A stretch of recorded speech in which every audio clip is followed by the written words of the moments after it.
day, everyone. I am Catherine Kate Iisito, and I'm here to discuss about technology. So on the previous days, we have tackled about the chapter 1, 2, 3, 4, and 5. So today, we will tackle about the chapter 6, entitled High-Tech Global Flows and Structures. So from the word high-tech global flows, it is the movement of technology around the globe. From the word high-tech, high technology. In this video, we will tackle about 3 points: the technology, internet, and media. So for today, we will tackle first the technology. So what is technology? According to Google, technology is the use of scientific knowledge for practical purposes through the use of creating techniques, systems, or devices. So we have now an idea.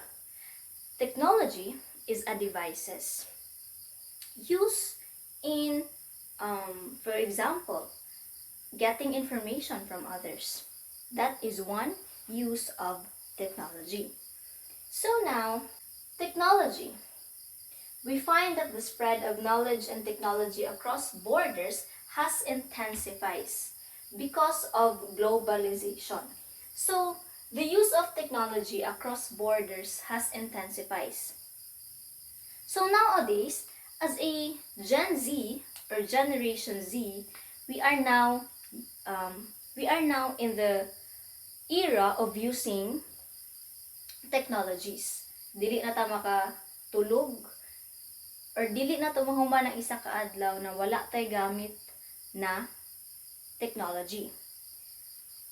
And through the use of technology, dali na kayo na to makuha ang mga information from other places because we have medias, we have a platform such as Facebook, TikTok, and etc. A lot of platforms actually. Those platforms help us to get information from others. Okay, intensifies because of globalization.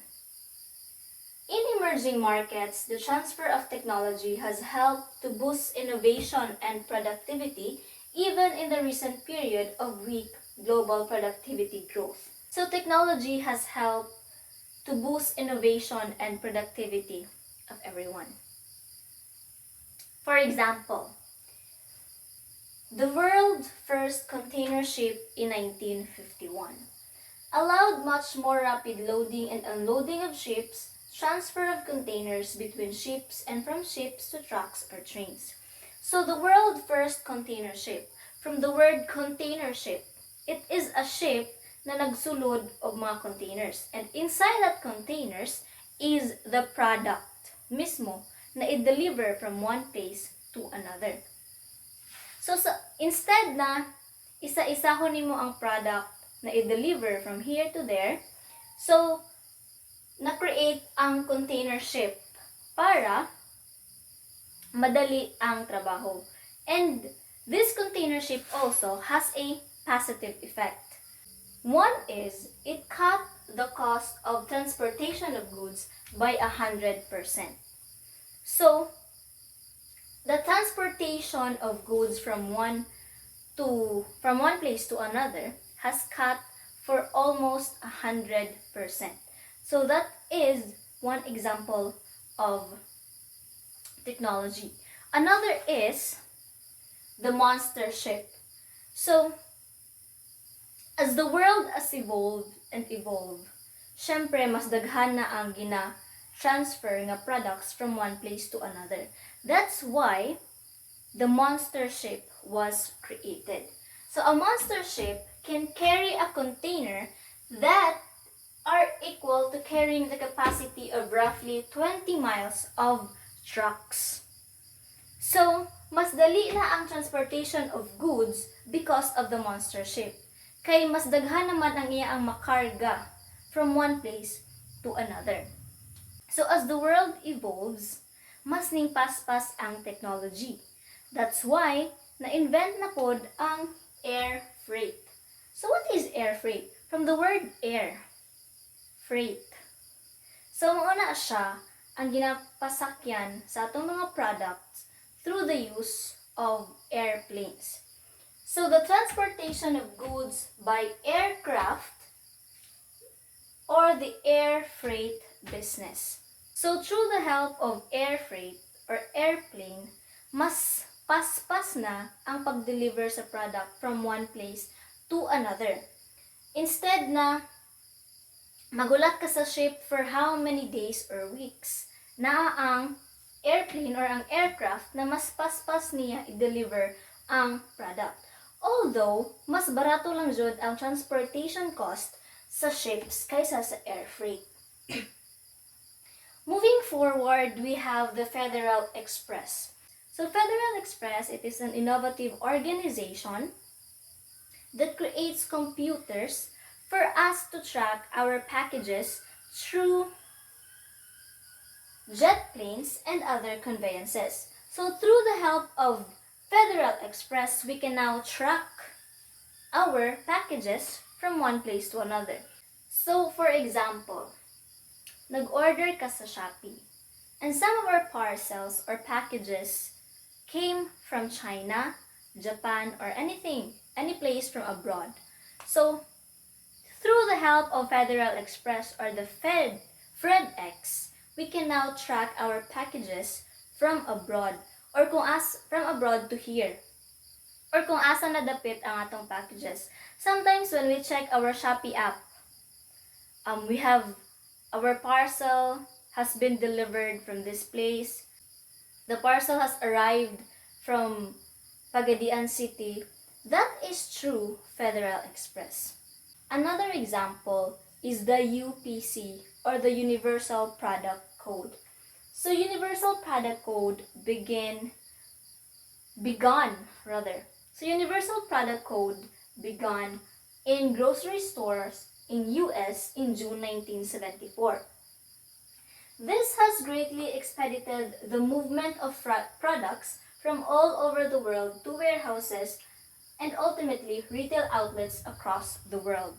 So UPC, from the word product code. So when you go to grocery stores and you buy products, for example, you buy Milo, you have seen at the back portion of that product, it has a barcode or the number code. That is an example of product code or barcodes. So kanang barcode, ginagamit na siya para sa mga grocery stores to track their inventories. So when you have bought that specific product, mo-inform na siya dito sa system mismo sa store that that product already sold out or wala na nabili na product. So once the product has already sold out or run out of stocks, they can immediately inform the suppliers to deliver products to their stores. That is the meaning of warehouse to warehouse. From the warehouse of the suppliers to your warehouse. Through UPC or Universal Product Code, the delivery of products or the movement of products has greatly expedited from all over the world, from warehouse to their warehouse. So that is the use of Universal Product Code. So through technology, it makes our life easier and more convenient. So moving forward, we have the medical technologies. It is the technologies from the medical field. Example of this are CT scans, MRIs, and PET scans. So for the developing countries such as the US and China, mas dali sila maka-afford sa medical technologies because they have money. They have skilled workers. And maybe some of those skilled workers came from this country, Philippines. And for the countries from the south, maglisod sila ug afford sa mga medical technologies because of poverty. So, the rich countries or the developing countries, they are more privileged because they can afford such technologies compared to those who are not. So moving forward, we have the space-based technologies. From the word space-based, it is the activities from the space. One example of this is the satellites. So we all know that through the help of satellites, we can able to communicate outside or in the space. Through, for example, is the weather forecasting. It is through the help of satellites, or even collecting of data outside the Earth. So through satellites, we can able to track our GPS, our internet data. Also, to transmit TVs and signals. So those are some of the use of satellites in the space. Now, let's move on to the leapfrogging. So leapfrogging, developing nations bypassing earlier technologies and adopting more advanced technologies. So from the word bypassing or skipping earlier technologies. So who among here have seen the movie Gagay ang Prinsesa ng Brownout? In that movie, Gagay invented a generator na makakause or makagive of electricity through the use of coal and oil. So what's my point? So instead of making a big and expensive generator gamit ang coal and oil, the developing nations bypass or skip that level. Instead, they make a solar energy. For example, is the solar panels and biomass. So that is leapfrogging. Another example is the telephone. Instead of making an expensive landline of telephone, developing nations bypass or skip that level into creating something more convenient, which is our mobile phone that we are using now. So that is leapfrogging. Next is the India's 1 lakh car or nano. So before, Indians were used to use a two-wheel vehicle or what we call as motor, which is prone to accidents. So now the Indians invented the 1 lakh car or nano. It is called 1 lakh car because it is priced at 1 lakh. That is 100,000 rupees, or if converted to US currency, it's $2,500. So why did the Indians invented the 1 lakh car or nano? Because it is more safe to use than the two-wheeler vehicle. And also it gives the chance for the Indians to have their own automobile at a lower price, because 1 lakh car or the nano is the least expensive car in the world. Although it only offers manual transmission and will generate a maximum of 33 horsepower, what matters the most is this car gives opportunities for Indians to have a low-priced automobile. So that is the purpose of the 1 lakh car or the nano. Next is the problematic technological flows. So problematic technological flows, from the word problematic technological.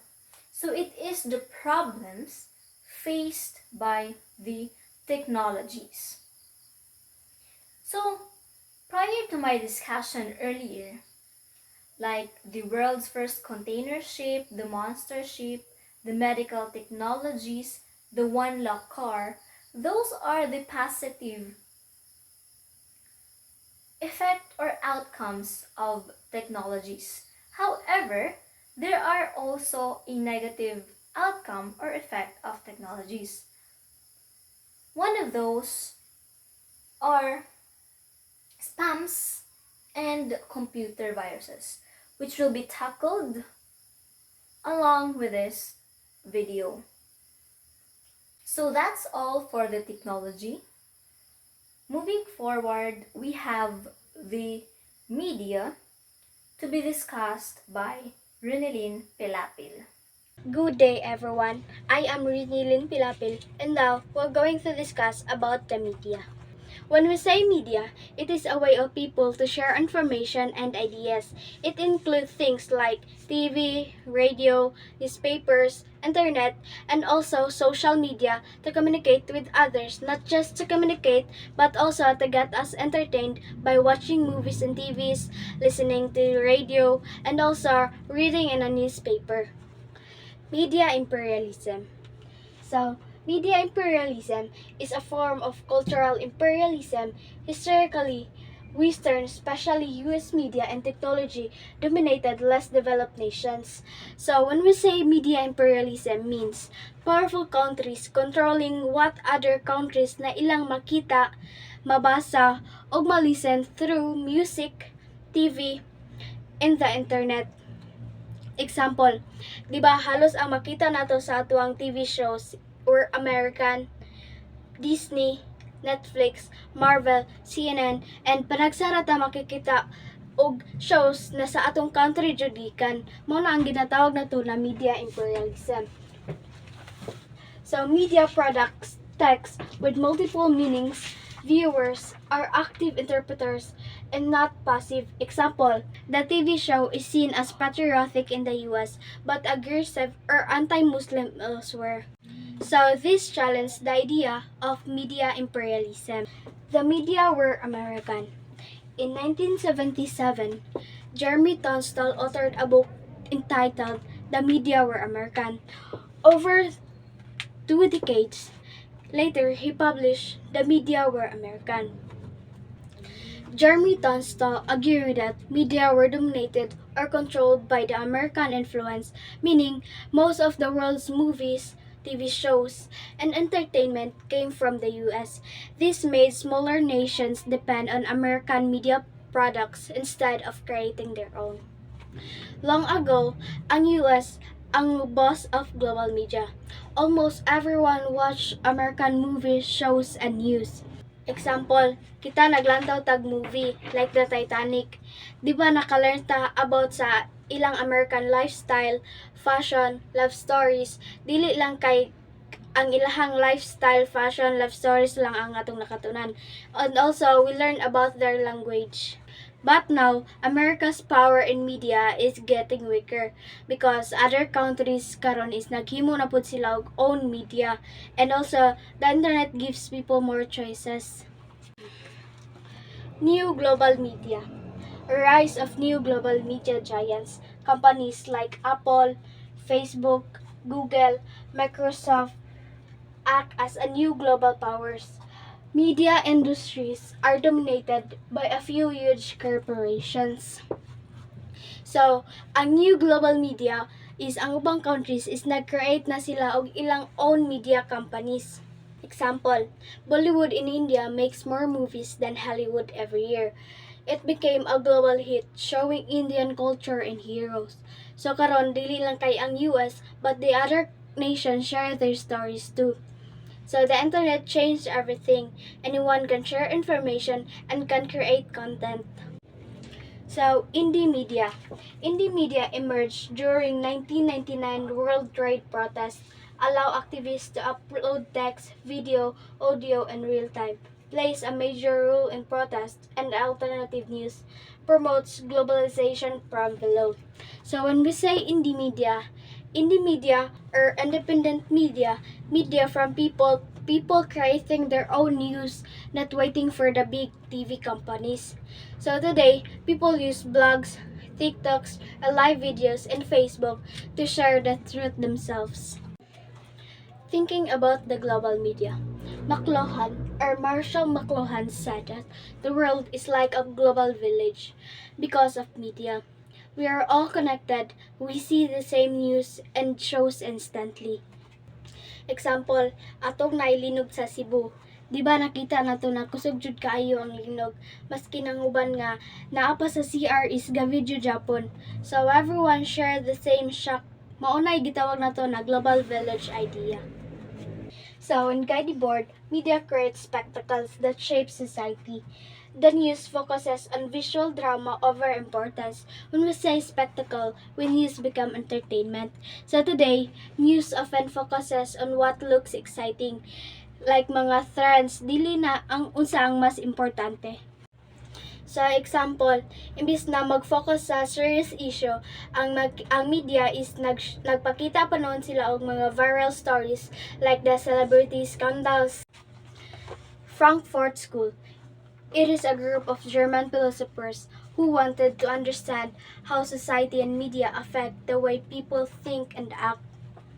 So Frankfurt School media is part of the culture industry used for social control. Media reinforces capitalism, blocks critical thinking, and resistance. Meaning that culture is produced like a product to make people behave the same way and not question things. Frankfurt School taught us to think critically, to ask questions about who controls media, why certain messages are shown, and how this affects our lives. So, globalization from above is a process that is created and disseminated by large-scale forces such as the nation-state and the MNC, especially those associated with the North and imposed on the South, especially their nation-states and businesses.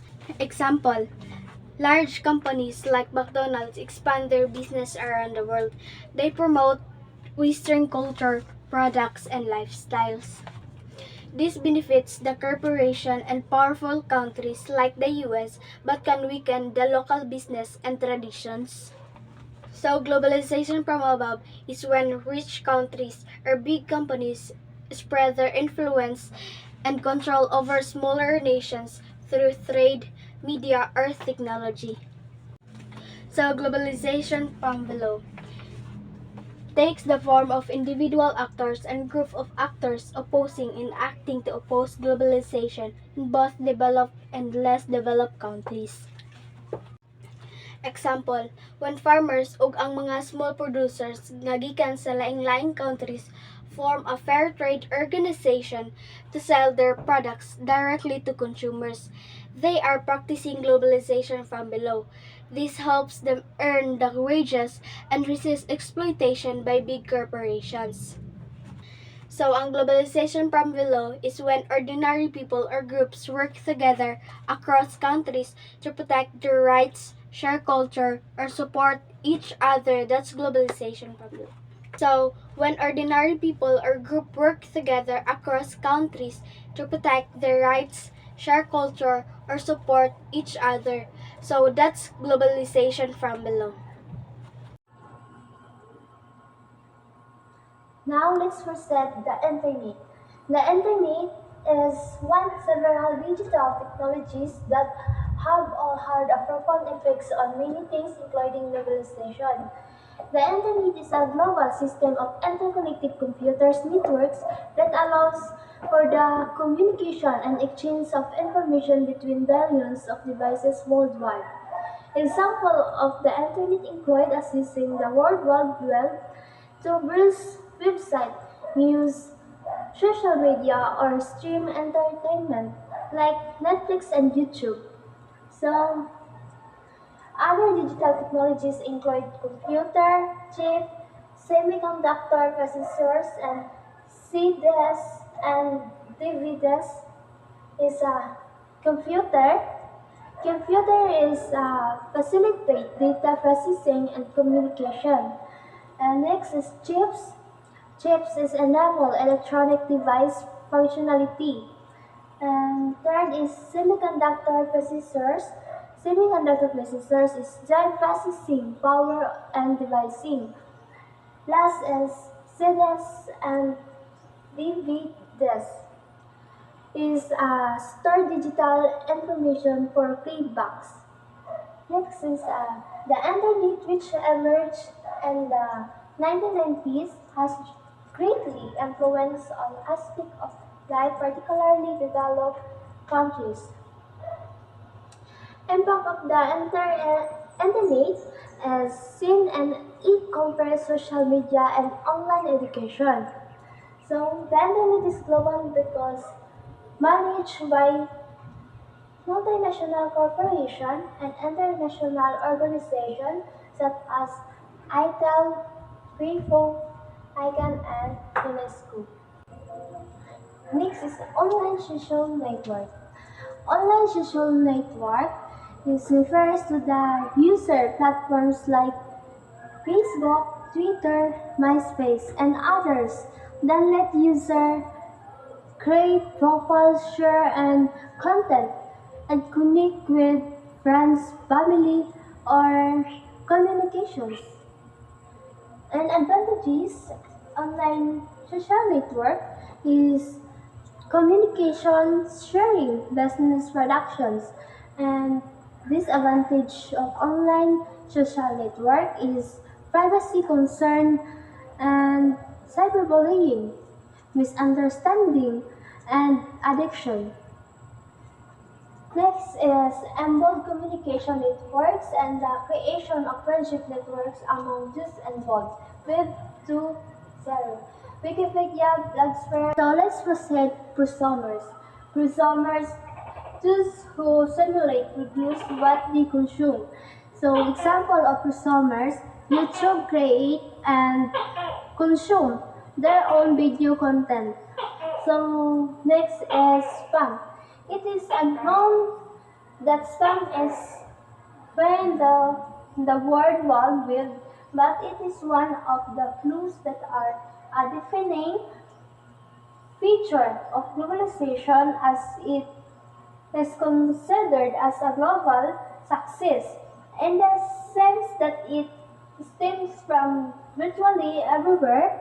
Spam is unsolicited or unwanted digital communication often sent in both most spam offers as email, but it can also show up in social media messages and on the globe goes everywhere and is almost impossible to contain since spam and we now represent as much as 90% of all meals, more than 100 billion of them, and it is represented as a real threat to World Wide Web.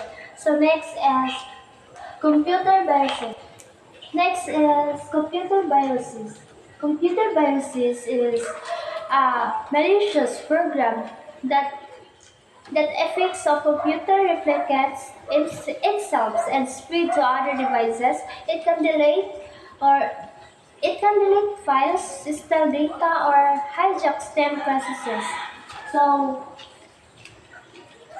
computer viruses is a malicious space of computer code designed spread from device to neighbor devices as a subset of malware. This self-copying and cheats are usually designed to damage of device or steal data.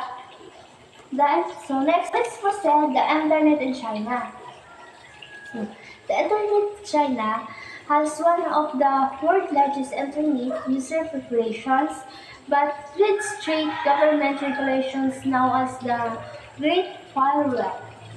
The Internet of China, by the end of the 27, China had 2 million internet users, 15% increase from the previous year, surpassing the use of and 20.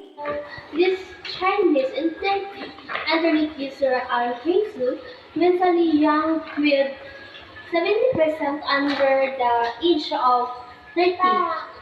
So major internet activities and China includes parented films, music, TV shows, mobile content, online games, social networking. Next is the Chinese government activity Eric's virus, known as the Great Firewall, to control the internet those censoring news televisions. So next is the internet in China illustrate the debate between globalization and the erection of virus highlight the tension between of the platform and state control.